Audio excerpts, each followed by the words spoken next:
All right, everybody. We are about to get Phygital, but we're just going to give it 1 or 2 more minutes to make sure as many people can join as possible. So in the interim, we're going to hit you with some Phygital music. Take it away, MK. Enjoy.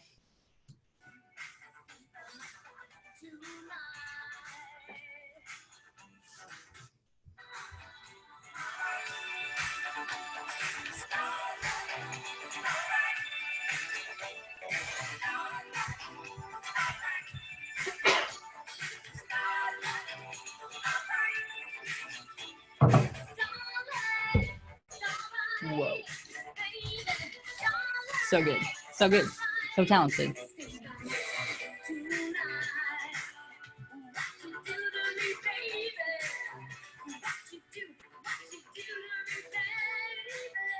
Any requests out there?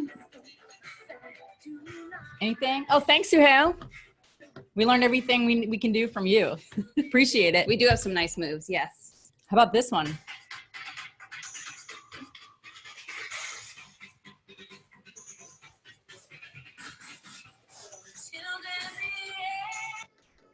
Oh, yeah. We got a Tiffany fan out there as well. I see you, Suhail.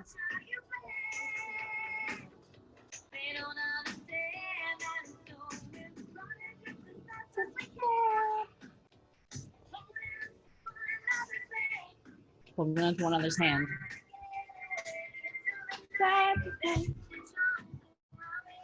Hey, Nina. Hey, MK. I think we're alone now. There doesn't seem to be anyone around. I think we're alone now. The beating of our heart is the only sound. Ooh, we got some good requests. All right. Oh, so Depeche Mode. We're gonna save these. We're gonna get going here, but we're gonna save these for the end as a little outro. All right, folks. Get excited for more dance moves, more singing of the 80s classic hits from Nina and I here in a bit. But welcome. And hey, y'all, let's get Phygital, where we are going to help you turn your virtual trade shows into that personal experience.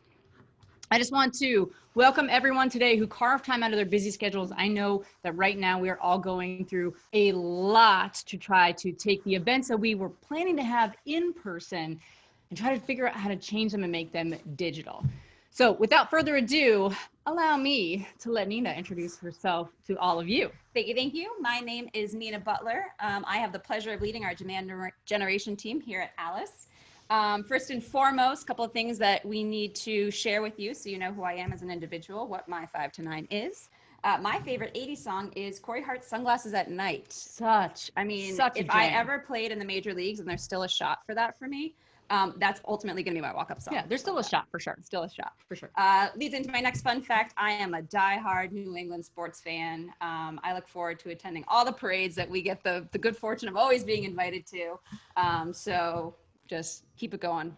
No shade for any other sports fans out there, but like a little bit of shade. And lastly, I am a born and raised New Englander, and I love being at the beach. So the beach is my happy place.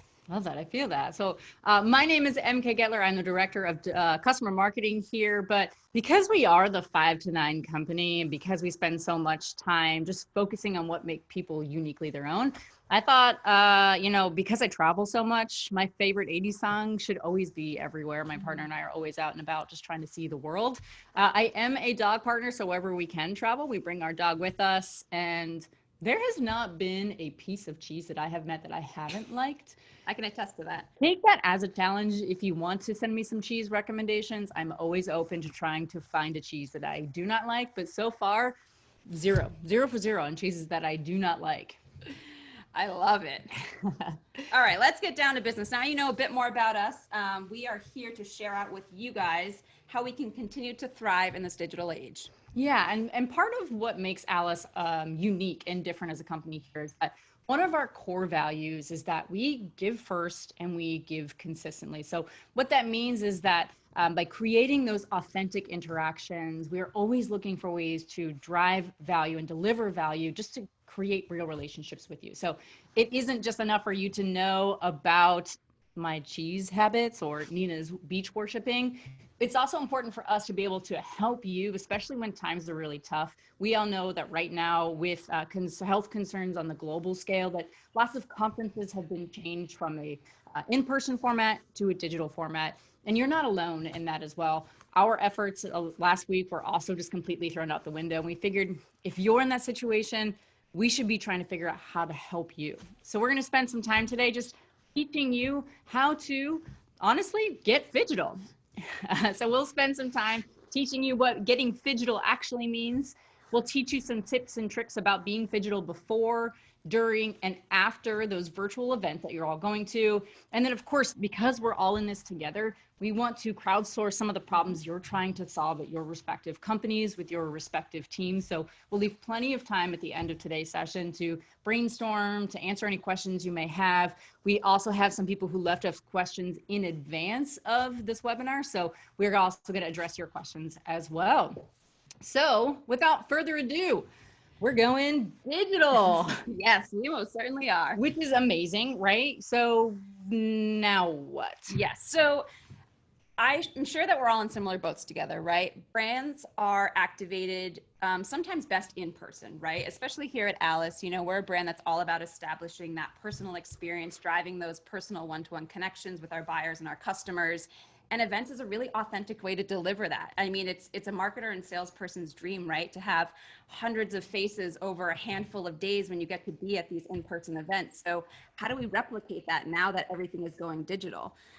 You know, MK touched on it earlier, but we want to be empathetic in that we are in a similar boats to you guys, right? And we had major pipeline expectations for Q1 and Q2 with the events that we were going to be at. Like, let's get real on how we can, you know, not give up on our quarter, right? How can we continue to drive opportunities by way of those authentic connections in a way that keeps strengthening our customer and prospect bonds? Nice. Awesome. Well, we also know too, if we are going to go digital, there are some really big perks for folks who are trying to pivot at this point in time. Around here, everybody knows that my attention span is razor thin. And so when we go to trade shows and we're out in the abyss, I'm constantly just being pulled in so many different directions because of that short attention span. Mm-hmm. The good thing about going digital is the fact that that distraction-free environment is really just kind of baked into this. The only distraction you might have is maybe a puppy or a kid coming in and wanting a little bit of attention, which, hey, that's heartwarming. Of course, please pay them as much attention as possible. The other thing that we love about digital too, it's kind of one of the best perks about all aspects of digital, but specifically when it comes to this digital transformation for trade shows, you can now very clearly track the progression of that relationship you might have with a prospect that you meet out in the wild. We also here at Alyce, we do care about giving first and giving consistently, but we also really care about the environment. Mm-hmm. So there is a lot of efforts going into reduce the waste. It's saving you time, it's saving you money, and also more importantly, it's saving the environment. And of course, what we're all here to talk about is marrying that physical world with the digital world, which, by the way, we're calling it Phygital. In other words, digital plus physical makes Phygital. All right. So the meat and potatoes of today's webinar is we want to talk through the 4 types of lead generating opportunities that you guys all know you get to take advantage of with these in-person events, right? You have your scheduled in-persons, and these can be things like your sales and marketing team and your CS team actually setting up those one-to-one or small group in-person meetups, right? Getting together over a cup of coffee or grabbing lunch together, or maybe even hitting to one of the networking events together. How do you replicate that in a digital capacity? We also have speaking engagements. This is both on the attendee and the speaker side, right? I know personally, I love going to events because I get a ton out of the thought leadership that I get to glean from people presenting. And it's a great opportunity to then keep that dialogue with that speaker going. Similarly, on the speaking side, it's a great way to elevate your own personal brand, right? And try to share some of your like-minded brand points of view with people in the audience. So how do you make sure that you're facilitating that in a really authentic way once you have a screen sitting between you and your audience members? Thirdly, you have that intangible organic networking, right? I'm not going to lie. This is one of the tougher nuts that we had to crack, right? How do you simulate organic networking when everything is digitized? And then lastly is your booth, right? I know personally speaking, field marketers out there, you can empathize. We put up a bunch of money to help make sure that we have some prime placement on those trade show floors. How do you make sure that once that's turned into a virtual experience, you can still drive the leads that you were expecting, right? And you can still drive that post-booth follow-up. Nice. Awesome. Well, what we figured was what we would do is help you understand how to take those 4 lead gen operations and then sparse that across the different time frames that you might be looking at events. Nina, tell us more about that. Yeah, so this is a formula that we follow whether events are happening in person or not, right? Across your 4 lead generating opportunities, you actually have these 3 really unique moments in time. The first is pre-event, right? What are you doing from a pre-event standpoint to secure those in-person meetings, to secure the speaking opportunities and drive attendees to your session, to organically set up some meet and greet, right? And then finally, all the pre-planning that goes into activating a really stellar standout booth. Then you have everything that happens in event, right? And finally, how do you make sure that all the efforts you've put in pre and during are actually capitalized on post-event in your 4 different lead generating opportunities? The tactics that we're going to share today, we're actually going to give you a couple of examples of each opportunity within each time bucket. So you'll walk away with 12 really great tactical how-tos. And it's important to note that some of these are a mix of existing Alyce customers and some for folks that are not yet utilizing direct mail as a potential way to engage customers and prospects. For those of you at home who might not be as familiar with Alyce, as of course MK and I are, Alyce is really an opportunity and a piece of technology that enables marketing and sales teams to get closer to their key prospects and customers by creating these personal experiences that are incredibly relatable, relevant, and respectful through one-to-one gifting. I would say that, given the current work from home mentality, right, a lot of workforces are going remote now. Gifting via our platform is actually an amazing way to continue to drive that sense of personal connection, because you can administer a gift digitally, but then actually the recipient can opt into where they want that gift shipped to their comfort of their own home, right, and the inclusion of their own home. So we'll make sure we're sharing out tactics with both, so everybody in attendance can make sure they're walking away with something. And we will be sharing these follow-ups with you post-event. So take notes, but don't worry, we're going to send you a hard copy too. Yeah, don't worry, Rebecca. You're going to have this to be able to put up on your desk and share it with your team as well too. Thanks so much for commenting. That's also a really good segue. This is an interactive conversation. We want you to get as much value out of this as possible. So please leave some comments, chat with us, talk with us. We have the comments here so we can see what you're saying. We will try to answer questions in real time wherever possible. But without further ado, I feel like it's about time. It's probably about time for us to get Phygital. And you know what? Make it work. The rest of us, you can stay at home. You don't need to like sweat it out or anything like that. But Nina and I, we got a lot of hard work to do. So to prepare, what we're going to do is, just get a couple sweatbands on here. We want to get Phygital. Yes. Yeah, we might get physical a little bit later, but right now it's all about time to get Phygital. All right, let's dive right in. Hold on, MK, before we do. Oh. Yes, I do have these spectacular lightning earrings. Leave us a comment if you feel like we should put them on. It might be a little much, might be a little distracting, but we have them. I mean, come on. She's got the nice chunky sweater, the hot pink. If you don't vote yes to those earrings, like, come on, guys. All right. Uh-oh. Deb put earrings on. Okay. Thanks, Jennifer. All right. It only took us one. Oh, yeah. Rachel Bentley. Yeah. Thanks, Rachel. All right. Here we go. Amazing. They might be a little heavy, but hey, we'll give it our best shot. The good news is, if all else fails, nice, we'll go to you for our. Oh, look at that color; it's gonna pop. We're gonna go to you for any style consultations we might have as well too. All right, now let's get down to business. Presto changeo, we are ready to dive in. Let's get Phygital. First thing we're gonna talk about is getting folks activated before going to the show.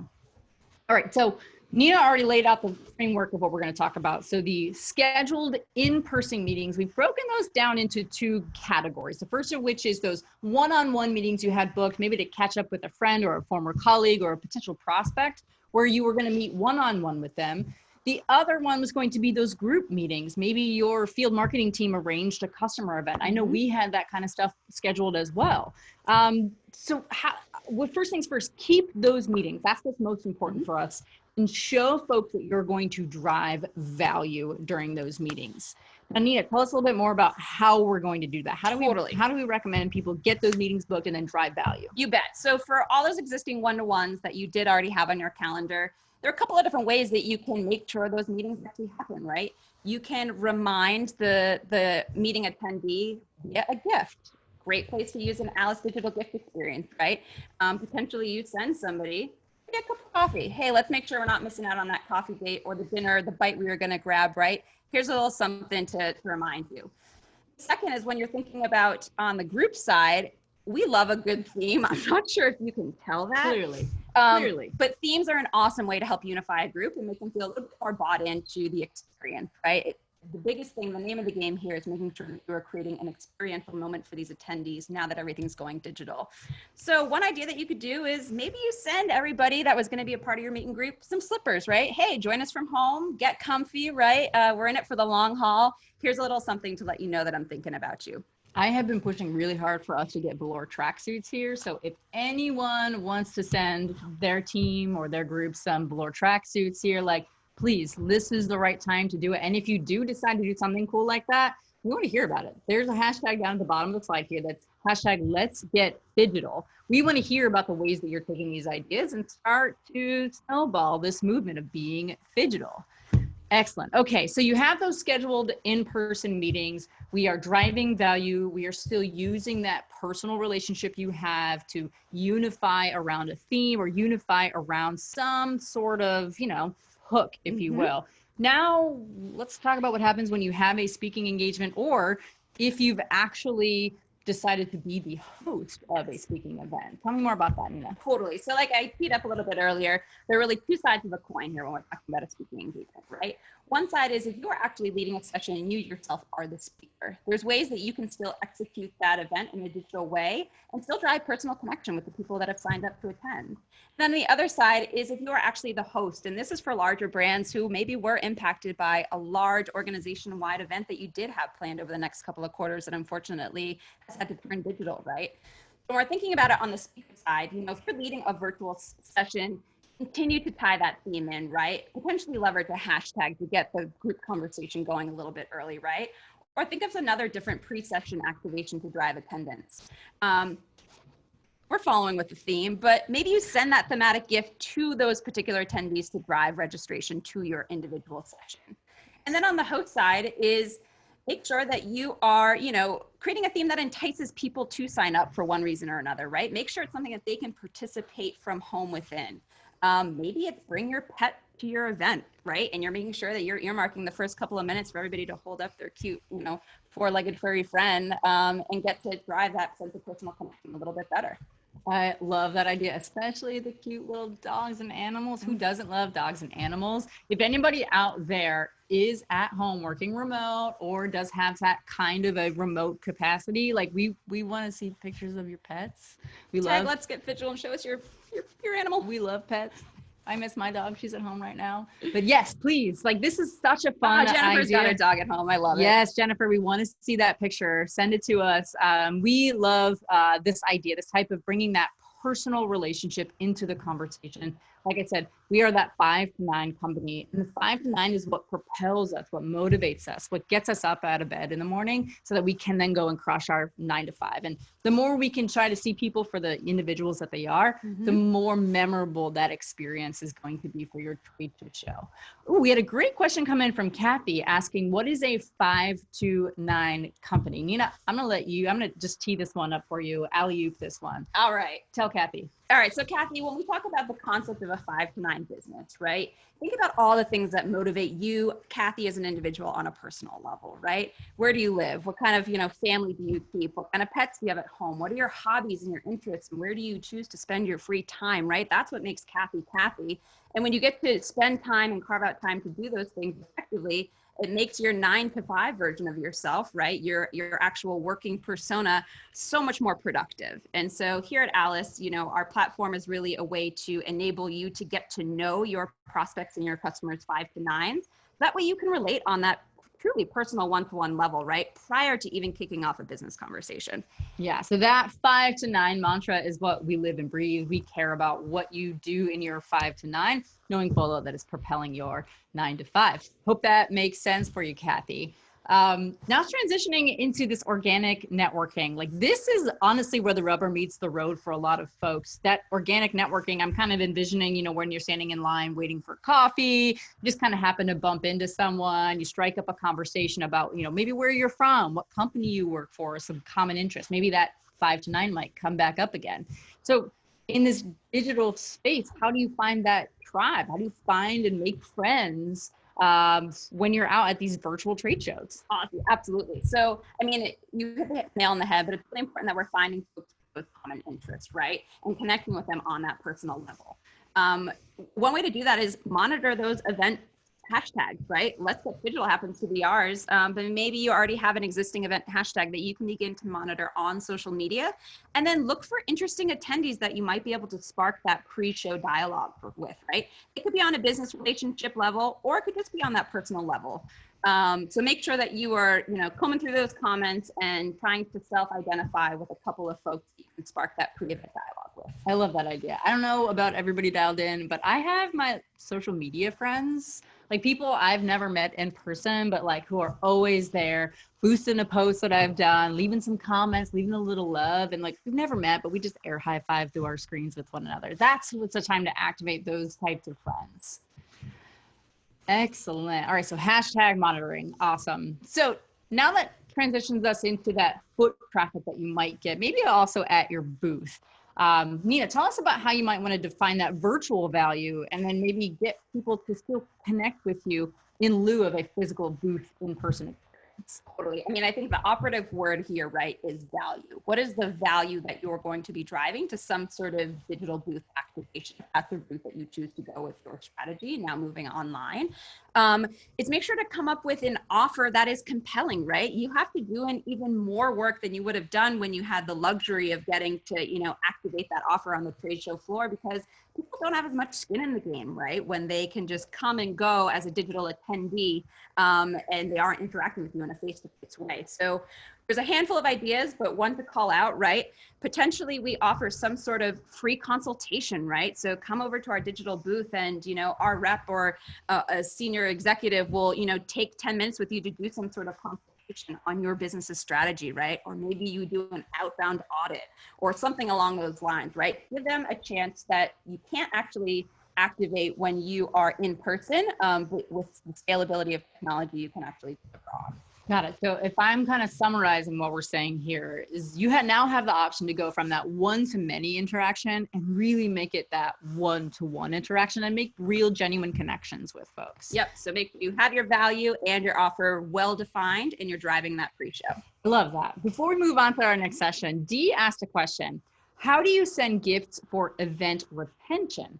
Do you send something first, maybe before the event, or maybe later on after the event they get something? Yes. Dee, great question. Dee, I wish you were here right now. That was like a perfect layup. Ah, love it. So this is something that we've actually been utilizing before, kind of the state of the world as we know it present day. And when we're hosting more micro experiences or even things on the larger scale, we leverage our own technology, a gifting technology, to actually drive those pre-show registrants, right? So maybe we are hosting, more of a bespoke meetup, right? Hit all those folks with something that's incredibly thoughtful. It's a way for them to save the date, right? And remember you by. And then afterward, you can continue to engage them with maybe a post-event follow-up gift, right? If you haven't activated that gifting prior to. So all in all, gifting is a wonderful way to help motivate a behavior because it really demonstrates a level of thought and care into that relationship. Yeah, I love that. And that goes back to like that 5 to 9. So the thoughtfulness, that relationship is honestly where value is its most prominent, where you can sit there and say like, hey, I see you as the individual that you are. Let's just bond over this one thing that we have similarly to one another. I saw that we did get one more question. I just want to make sure that we answer this for Kathy. Do you have any experience with gifting for public sector audiences, i.e. any sort of regulations you might have, any donations, gift limits, all that stuff? Awesome question, Kathy. Yeah, so on that side specifically, we can just speak personally to how we've approached this in the Alyce platform, but knowing that there are sensitivities around gift limits and gift types and gift varieties, right? When you actually leverage Alyce, you have the ability as that gift sender to put parameters around your gifting, right? You can set certain budgets. You don't, the sender doesn't exceed it. You You can set it to just gift donations, which is one of my most favorite parts about Alyce, is that instead of sending a physical good, right, or a digital gift card, you can actually gift somebody a donation to a cause that, you know, Alyce has showed you that they care about. So that's a wonderful way to help either get in front of, you know, incredibly hard to reach buyers, or within industries where there's a bit more rules and regulations around gifting. Nice. Awesome. So we have a question also in from Dee. Dee, we love this communication bidirectionally. I'm going to ask your question, but I'm going to tease this out because we have a big grand reveal at the end of our presentation to answer this question. Your question is, with everyone working from home, working remotely, not in the physical office, how do you make sure prospects get their gifts? Well, we don't want to reveal too much of a surprise, but stay tuned for the end of the webinar today where we will answer Dee's question and maybe give you a couple more tips and tricks. We did have a question from Gwen, though, that thoughts on gift cards versus branded swag. I personally love this question because before I started at Alyce, I was getting gift cards and swag all the time. You know, let's share our thought. Let's share our passion for this thing. Like, how do you respond when you see a question like this? I mean, I think the goal still remains with swag or branded product, right? It's to drive a brand connection. And the best way to drive a brand connection is when you've built up some sort of brand affinity, right? So hitting a cold prospect with a piece of branded product isn't going to resonate as well as it will with an existing customer, right? Or a late stage prospect that you've cultivated that one-to-one relationship with. And so from a gifting point of view, we view it pretty similar here, right? We reserve that branded product for folks we've already established that relationship with. And instead we rely on, you know, more interest specific gifts to go with cold prospects. And I think around the concept of a gift card, right? There's a time and a place. Personally speaking, from our own, you know, Alyce for Alyce campaigns, which is, you know, a way that we actually get to use our own product to drive pipeline here at Alyce, which is pretty fantastic. We've seen that actual physical physical gifts or more experiential gifts outperform the digital gift card, right? Because the gift card is a bit more impersonal, right? It's a little bit more broad appeal as opposed to identifying with and honing in on somebody's true 5 to 9 passion and then pairing that with a perfectly thematic. Yeah, and sometimes that like gift card does make sense. You may realize after, you know, bonding with someone, meeting someone organically, you may hear that, oh, hey, you know, we just moved into a new house. You pick up on that information, and if how you package sending maybe an Amazon gift card and say something to the effect of, oh, I know you just moved into your house. I'm sure you have a laundry list of things you need to buy to redecorate or get it set up. So I thought this gift card might come in handy for some of those little things that you've been meaning to purchase but just haven't gotten the time. Like that gift card just went from just being something that could have been generic into something very personal and very thoughtful. Yeah. Love so that. I know we're coming up on 12:30. So we're going to keep the prezzo moving. We're going to keep the tabs on all these questions. If folks do need to jump off at 12:30, we're going to make sure we're sending out this recording to every attendee afterwards. So fear not. But if you have a couple of extra minutes to hang on, we're going to keep the show moving. Let's keep the show going. Awesome. So more about engaging during the show. This kind of threads in what Dee was talking about. Do we do pre, post, during? But again, the same framework, using those scheduled in-person meetings.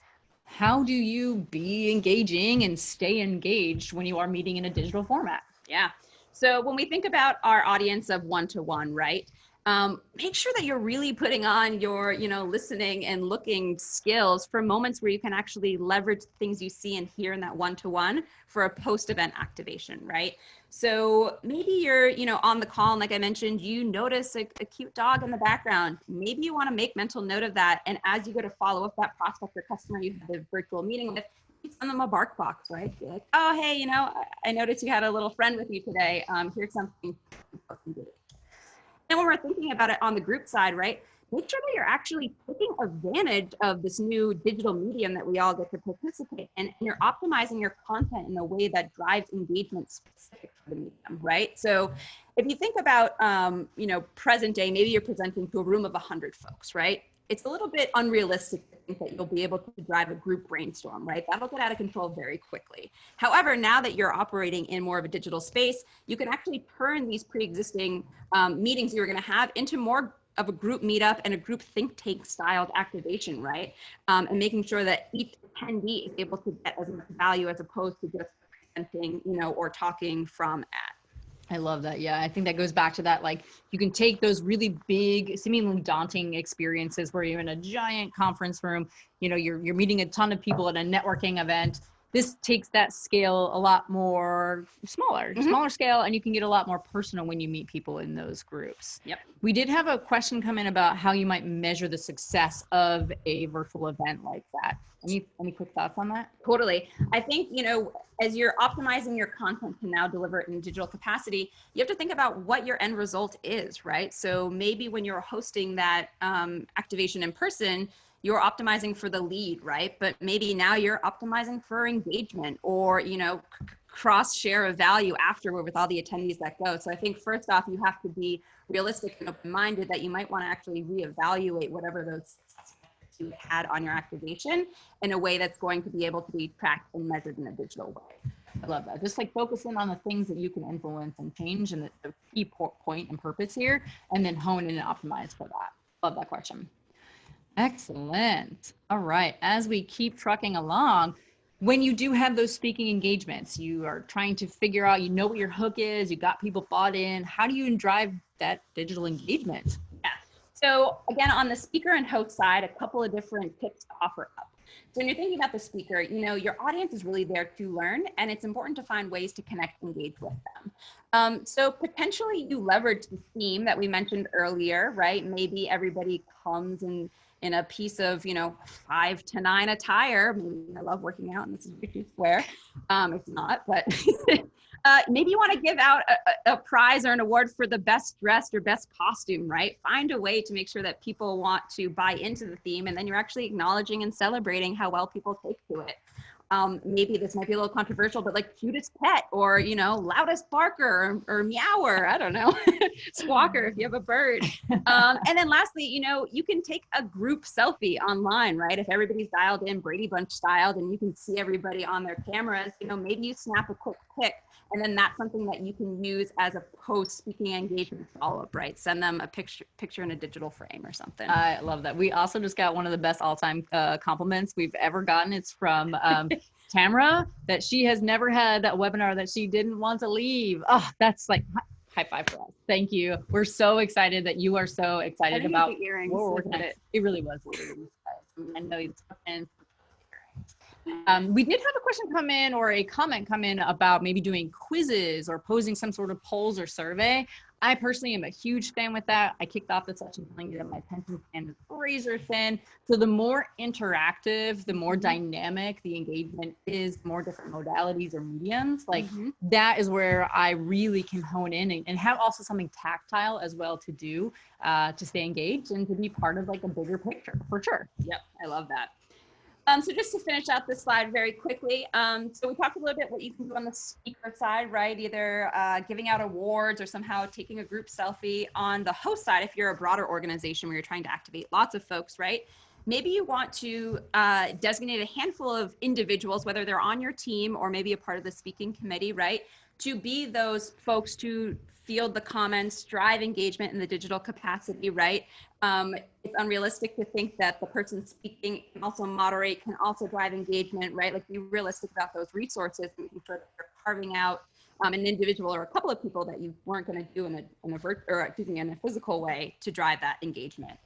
And I will say, while it looks like I might be commenting on all of your questions, all your tips and tricks, we have a full-blown squad who is working behind the scenes right now to make sure that you feel heard, that you are engaged, that any questions you may have, any like one-ups or compliments that you might be throwing our way get handed directly to us. So huge snaps to the squad that's out there helping us with stuff. Thank you guys so much for making this so successful and interactive for everybody dialed in. Yeah. Oh, they're blushing in the corner there. I see you guys. I see you.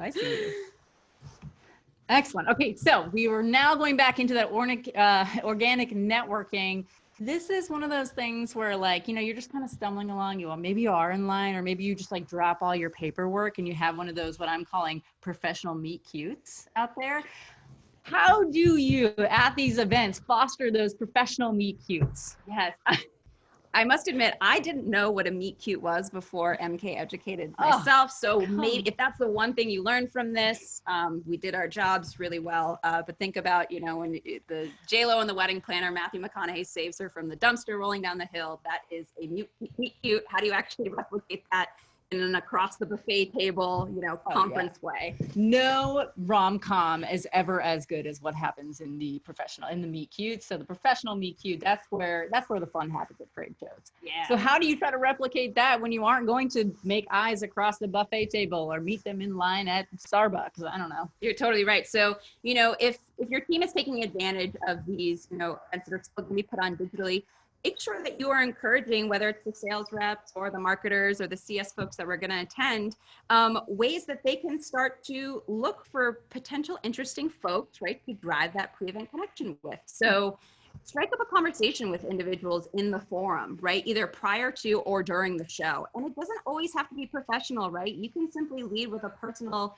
fact or interest about yourself, or hey, did anybody catch the Celtics game last night? You know, I know sports fan. This morning in the office, everybody was talking about The Bachelor. I had no idea, but hey, you know, if you have that squad of Bachelor watchers, then like strike up the conversation, get personal, get that 5 to 9 in there. And I think a residual benefit to trying to get to know some of these people that are attending virtually in a personal way is that you can actually leverage that intel afterward to either activate via Alyce or non, right? A gift or some sort of memento that plays off that common interest that you've, you know, uncovered about somebody.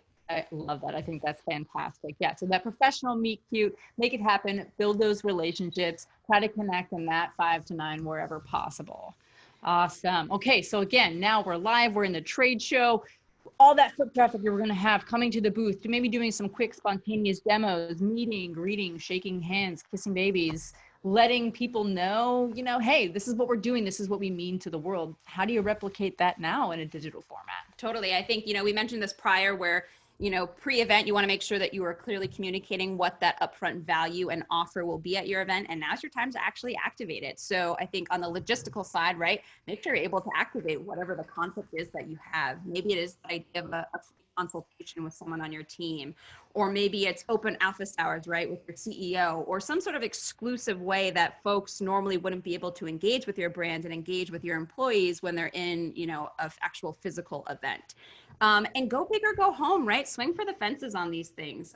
You know, our channels are about to become even more inundated and even more saturated. So as much as you can do to differentiate your brand and differentiate those offers, the better. Nice. And it's kind of like marketing 101, right? Like if you know your audience, if you really do live and breathe your ICP, you are going to know the types of value that they will perceive in these types of one-on-one conversations. Mm-hmm. If your CEO has an affinity for, let's say, entrepreneurship, get some like one-on-one consultation about how to grow or feed a company that they may be wanting to grow. So again, go back to those marketing roots, know your audience, and know what intrinsically is going to drive value for them. Love that. Yes. All right. Excellent. All right. So we've finished the digital show. We have gotten our little professional meet cutes out there. Now, how do you follow up after those shows, especially with those scheduled meetings that you would are going to have in person? Yep. So when we're thinking about on the one-to-one side, right?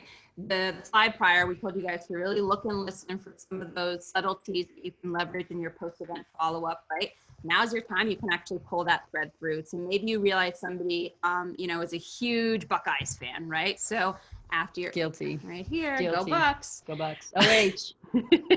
We'll see if I get any follow-up from that. So afterward, you know, hit them with maybe something from their alma mater, right? Say, you know, it's so great to meet with you. I hope the Bucks go far in March Madness, right? Here's a piece of swag to remember you by. Oh, we got a fan out there. We got an IO. There we go. Thank you, Rachel. And then from the group perspective, right, we love this concept of continuing to create a forum in which all the people you cultivate a dialogue with can continue the dialogue afterward, keep the conversations going. Maybe you start a Slack group, right? Whomever is the initiator of that is responsible for continuing to stoke the flame for that conversation, right? And you're continually prompting the group to stay connected. It's just a really nice, lightweight digital way to keep everybody on the same page and conversing after.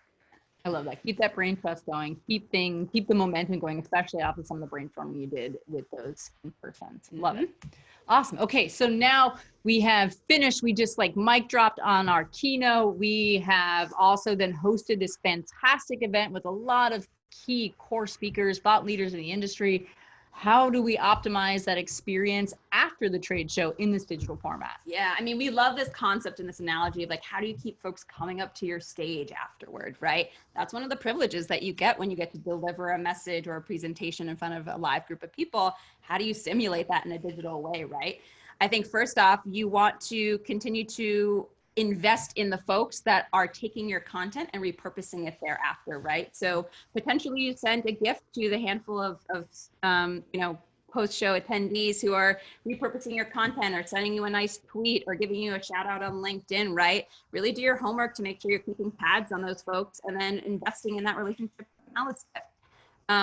This is also a great time where you can send out that group selfie that you took, right? You can send it via email. You can send a digital frame. I mean, there's a million and one ways to socialize images now, but make sure that you're continuing to drive that connection. I think that there's also a really exciting thing that you can lead into your moderators to do as well. So if you have gone the route of assigning moderators in the room, also have them take note on something that happened with a personal connection with this speaker, and have that person look for something that might be personal or engaging or interesting relative to that speaker's talk, that you can pull that all the way through to let them know that you were paying attention. You really cared about what content they were delivering at your conference. Yeah. And then on the host side, I mean, in that similar vein, the onus is now really on these event organizers that are, getting people to speak digitally on behalf of the digital summit or conference, if you will, is how do you continue to elevate those speakers thereafter, right? They don't get to have all those captive eyeballs in person at once. So how can you make sure that you're continuing to connect folks within their ecosystem? I think a really nice way to do that out of the gate is to send obviously a thank you gift to those individuals after they speak, right? Thanking them for taking the time and, being flexible with the new plan. But then in conjunction with that, it's connecting them with some sort of digital form in which they can keep that conversation or that relationship going with everybody that attended or other speakers that happen to speak. I really, really love that recommendation. Again, it really does come back to listening, looking for those cues, and then figuring out how to drive that value, facilitate that conversation. We did have another question come in, and actually we get this a lot about, do we have an example? This question came in from Dee, by the way. Hey, Dee, we love how active you are on today's conversation. Do you have an example of going too far with the gift, maybe like being too creepy? And what's in line for being personal, but not creepy? Yeah. It's a great question. It's a really fine line, right? I think in today's day and age, we have the advantage of having technology and social media, right? Be able to uncover some of these more interest-based data points, if you will. But really, you need to check your own messaging and your own behavior before you decide to leverage that data, if you will, for good and not evil. So an example of that could be, potentially you notice their dog in the background, right? A perfectly adequate and suitable way to follow up is to, send them a thematic gift and just say, hey, I got a dog at home too. Love that you're a dog mom as well, right? Overstepping that would be finding that out on social media, finding out the name of the dog and being like, hey, MK, I saw you have Cody, right? A black lab. That's so cool. I mean, that's not helping, right? You've gone past the level of where the data becomes beneficial, and now it's starts to be intrusive, right? So making sure that you are checking yourself and not overstepping the boundary, and then making sure that you're optimizing your message in a way that's really thoughtful, right? That the concept is part of the message, right? The words that you choose to use to go with the gift are equally as powerful. I agree. And we're in this era right now of the opt-in. And I do think that there is a verbal opt-in or an anecdotal opt-in that happens when you are engaging with people. So maybe you might see that someone has a dog in the background, and you might organically strike up a conversation about that dog. And that person, if they respond to you about their dog or about something in their 5 to 9, they're opting you into that piece of their 5 to 9. I think that's a really good fulcrum to use when deciding if it is creepy or if it is just being personal and authentic and genuine and human. Awesome question, guys. Oh, some really tough ones out here, but the kinds of stuff that we love to do. Gwen had a really good point here too that we want to highlight. And she says, don't go too far back in their social media history either. You can get yourself into some really dangerous and awkward situations as well too. So Gwen, hopefully you didn't learn that lesson the hard way, but I think it's an important one for us to all have in the back of our heads when we're looking for opportunities to get personal, but not creepy. Yes. Awesome. Hashtag get personal, not creepy. Excellent. Okay. So Now, moving on to that organic networking, you have those professional meet cutes, you've started to find new friends, new tribe members. What do you do from here after the show has ended? Yeah, so I think there's a couple of different things that you can do, but a lot of it stems from social media, right? Take the social and share what your experience was like at this digital event, right? Call out a speaker that you loved their content and tag them in it, right? And that's the way that you can now take what was a one-to-many relationship and really make it one-to-one, and hopefully you can spark that dialogue with the speaker going forward. Hopefully you did your due diligence prior and during within the organic networking ideas you had, and leverage those common interests, like I mentioned, to maybe send the post follow-up gift to somebody. You know, maybe you did bond over Ohio State, or you did bond over your animals, right? Use that intel in a non-creepy way to keep the dialogue going thereafter. Nice. I love that. And so that party just keeps rolling on. Once you've made that personal connection, you figure out that thread of commonality that you have, just enjoy it, lean into it a little bit and have fun with it for sure. All right, so we have our foot traffic coming to our virtual type of an event. How do you continue to use that long tail format of driving traffic to your booth in this group format? Yeah, so I think the biggest thing with when you are activating an in-person event, right, especially at a booth, is leaving that dazzling impression thereafter. And I think one of the best ways to do it is to take all the folks that somehow you've scanned, right? Maybe you've leveraged something on your website or another means to kind of capture who these folks were that came to your digital booth, if you will, or opted into your digital experience, and send them a piece of swag. So we talked about this earlier. Not so cool to send a branded product when people have no clue who you are and have never heard from you. Lots more acceptable once you've had a dialogue with them, right? So leverage that opportunity to send somebody your branded product. You can actually use Alyce to do this. This is a native feature within our platform. One of the cool things here being is that you can actually send that piece of swag to them digitally, take them to, you know, the branded marketplace on behalf of your brand, and the person gets to choose what they want. I think one of the shortcomings of actual trade booth swag is that you bring a lot of stuff, right? You bring your tchotchkes, you bring your apparel, you try to make sure you have all the right sizes. It's a lot to coordinate logistically, but then also it doesn't always leave that recipient with something that they truly want. And if the ultimate goal of your branded product is to drive lasting brand impression, you want them to use your stuff. It's not rocket science here, right? Yeah, pretty straightforward. So you can actually leverage Alyce to send them to that digital marketplace. They get to pick whatever they'd like from a branded product, and then they put in the address that you want it shipped to. So again, if folks are working from home, you can still make sure they're getting what they're looking for. And then, of course, I mean, if you've been able to somehow scan these leads, making sure that that handoff and facilitation with sales happens as it normally would, right? Some of these things are business as usual. It's just ways that you can make sure you're actually driving the leads and driving the scans prior. I love that. Okay, cool. So we got 2 questions that came in. I'm sorry if I mispronounced your name, but I think it's Agha had a question that some companies run surveys when signing up for events to describe what areas of interest the attendee has. Do you recommend something similar? Like, could that be used to collect information on what gifts to send them, or how else do you get to know their interests? I love this question. And I also think that the response that you have about getting those interests is really good. I think the companies that are focused on that 5 to 9, those area of interest, that go the step further to gather those interests and then personalize that experience by getting other folks all in one area. Hey, if you all like the Buckeyes and you care about, you know, watching Ohio State football, let's all have you guys meet up at a bar somewhere and enjoy the game. Or you can have another situation too, where you have that information and you send someone a personal gift. Maybe I get a cheese of the month club and Nina gets a beach of the month club that she gets to go check off on her passport. Does that exist? I need that. I don't know. We just made a business model. Perfect. Love it. Ship it.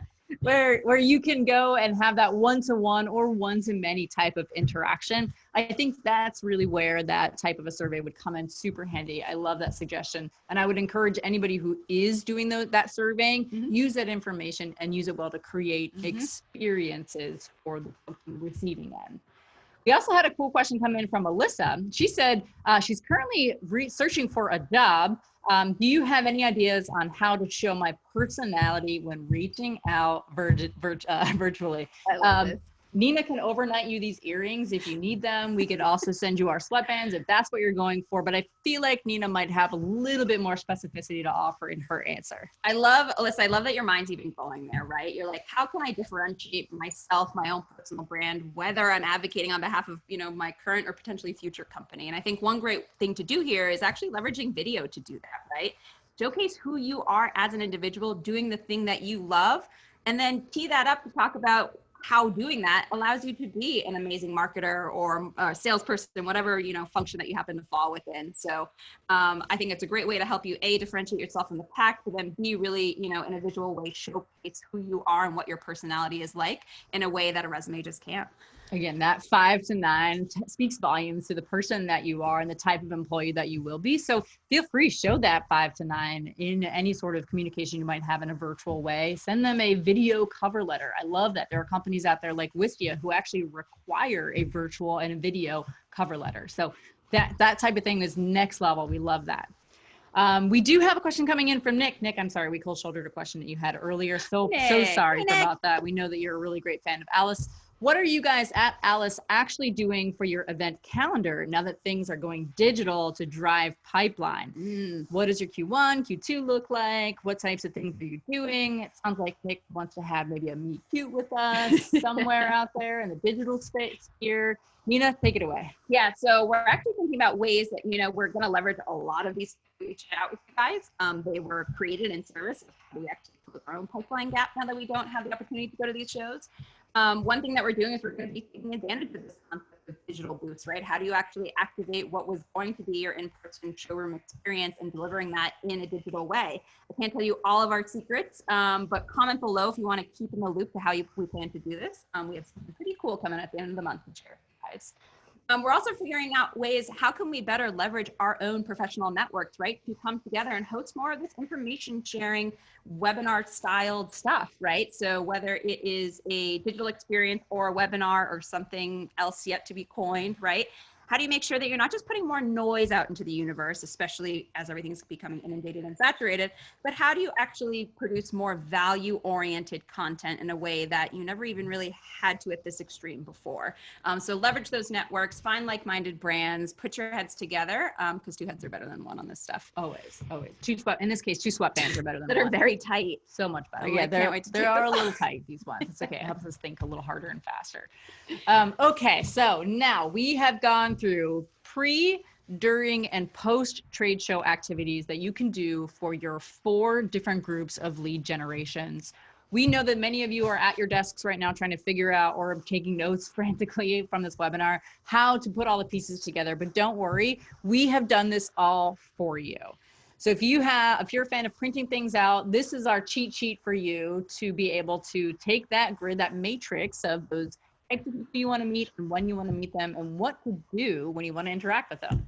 Yeah, so this is the too long, didn't read, too long, didn't tune into the whole thing version of everything we just talked about for the past 50 minutes. So I'm going to take you guys through this 12-point matrix for specific Alyce customers. You know, there's lots of you out there in the crowd. Thank you guys for your support and tuning in.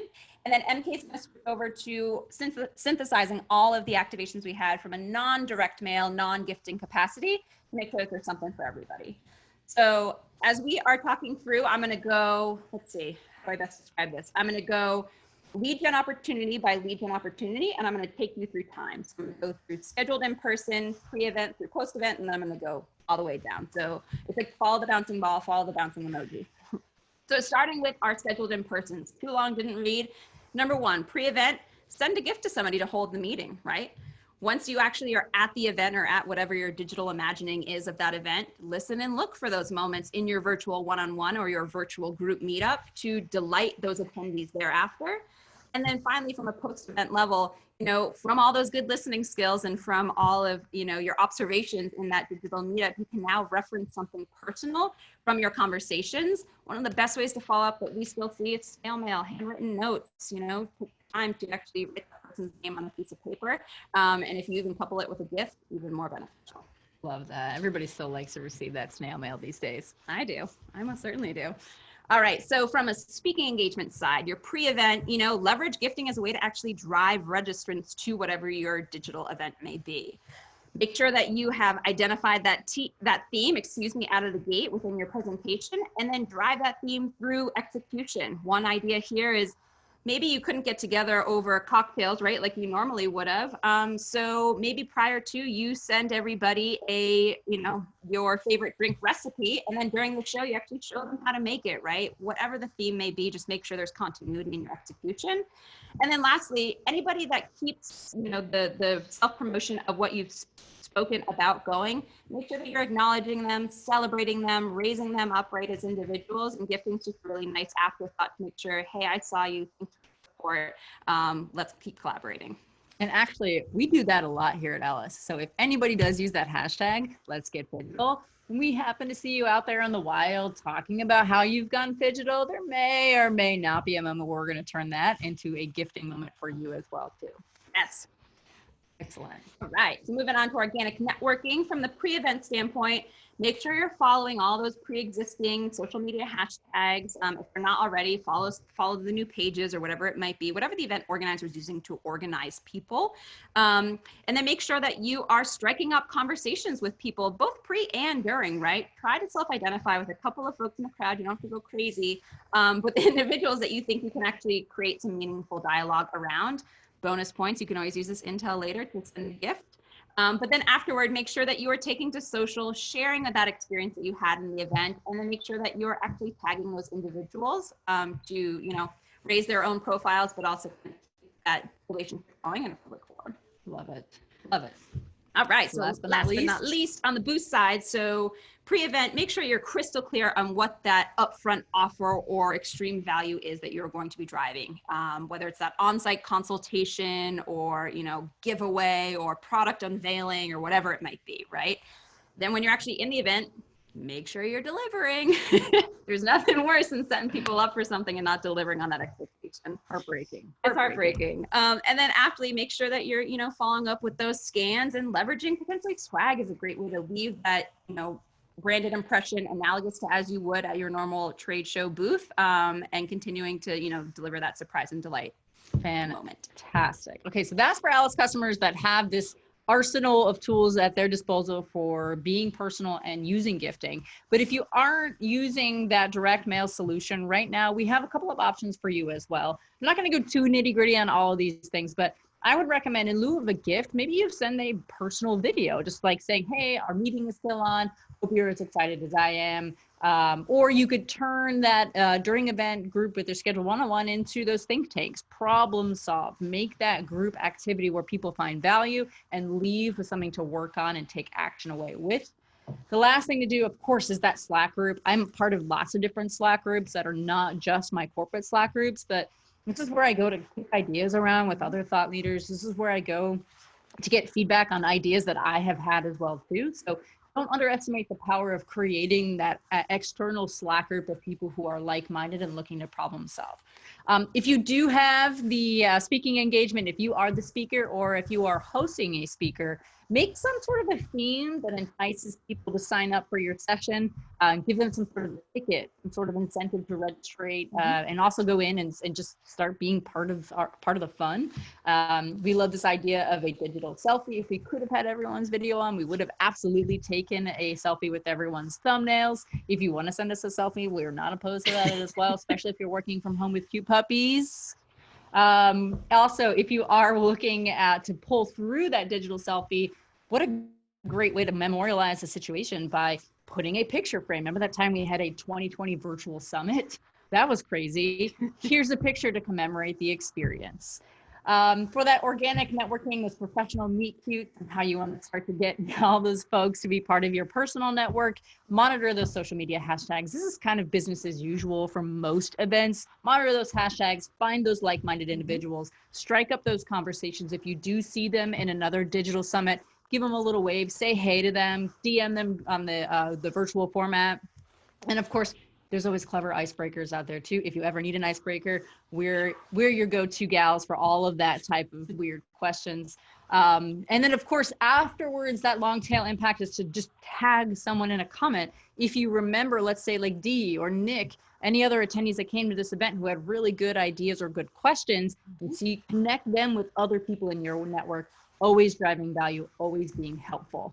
Last but not least, if you are using booth activation, develop that offer, make sure you're driving the value that's compelling enough for your ICP.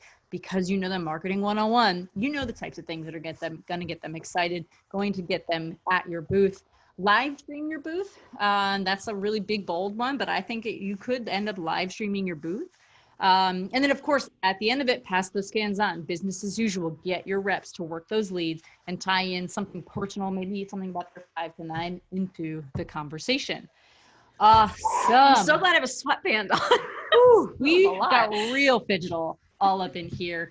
Thank you, everybody who has commented all throughout this. That A to B conversation has been really fun for Nina and I. It keeps us on our toes and make sure that we are also providing value to each one of you. Like I said, we did have a few people give us some questions beforehand, so I do want to make sure that that questions get answered. But before we dive into that, Dee, who has been blowing up our channel, actually wrote us a song for this Let's Get Phygital. I didn't get the music, I didn't get any background tracks, but I do want to recite the lyrics that Dee has posted for us. The lyrics are like this: can't host an event, but still need to pay rent. No need for malice, just subscribe to Alyce. They'll send out a gift without making a rift. Now we have the lyrics, we just need the melody. So if anybody out there is a musician and wants to be able to make our new jingle, please, there are gifts on gifts on gifts, maybe some swag in there too, if you can help bring these lyrics to life with some melody. Love that. Thank you, Dee, so much for putting some creativity out there for Alyce. That said, I just want to end it. I mean, that's I wanted to end on this too, but we did get a question from Frank. Frank asked a question, whether we think that this is going to be an inflection point in doing business online, these conferences, working from home, these remote work situations, or if it's just a blip in business as usual. This comment actually got a lot of conversation going on a post that I posted last week, but I'm curious to hear from your perspective, Nina, especially in the demand generation realm, the field marketing realm. Do you think this is an inflection point, or is this just kind of a blip? I think it lends itself to be an inflection point, right? If you look back historically at marketing and sales trends, right, there's always been a shift in society or technology or capability, right, that's enabled us to connect in different ways, right? You think about all the way back to kind of the relationship era, right, where it was the door-to-door salesman. That's because it lent itself really well to society and the world at that current state, right? And then you had the advent of technology and things, started to get a little bit more smile and dial era, right? Everybody had a desk phone, right? That really forced people's hands to market and sell differently. Then you think about all the way through, the advent of automation, right? We've been living in this like highly automated, sequenced world, and that's changed a lot of selling and buying behaviors. And now I think we're at this, again, an inflection point. I don't know how it will unveil itself, right? Where people have to work a little bit harder to continue to drive that personal experience. I definitely think it lends itself to being an inflection point. And I think the best thing we can do right now as sales and marketers is to try to get ahead of it and be, some of the innovators and on the front lines of the changes and strategies that we'll have to take across our channels. Yeah, I love that. And I think that we should be the conduits for change, especially those of you that attended today's webinar. You learned some really great tactics and techniques for getting personal and using this as some sort of an inflection point where we can change the tides. We can be better marketers. We can be better sales reps and understand how to lean into that 5 to 9, produce and drive value wherever we go, never be interruptive, never be self-serving as well too. Excellent. All right, so that is all we have today about getting Phygital, but we know that there are so many other opportunities out there for us to help you and figure out ways in which we can brainstorm. The biggest of which is this concept of direct mail. And what we want to do is make sure that you don't just have direct mail that goes into a direct fail. Nothing could be worse than for you to send your gifts and have everything go awry. Dee, to your question earlier on about, what happens with all these folks working remote, well, we have answers. We know how to help you circumnavigate some of these direct fail issues when you're going to send gifts to an office that is completely desolate. We have options for you. So join us next Wednesday, where Blake and Sarah are going to help answer all of your questions around direct mailing and not direct failing. If you do plan on attending, or if you just like today's session and you think someone might benefit from some of the key learnings that we talked about today, use that hashtag, Let's Get Phygital, that we had at the bottom of all of our slides, which we will share with you, by the way, so that we can help that person and help you help that person. And just all the helping is going to be out there. We're going to give first, give consistently to each one of you. We're also a gifting company as well, too. So we may or may not toss in some gifts in the mix as well, too. For all of you that dialed in today, too, it looks like roughly 100 people left our conference. That's okay. We're still going to gift everybody for just making the time and just being part of the fun. So don't worry, a gift is on its way to you. Keep your eye on your inbox. Keep your eye on your inbox. Excellent. Thank you all so much for dialing in today, taking time out of your busy days. It was our pleasure to host all of you. Now, go on. Get Get Phygital. Phygital. Bye, everyone.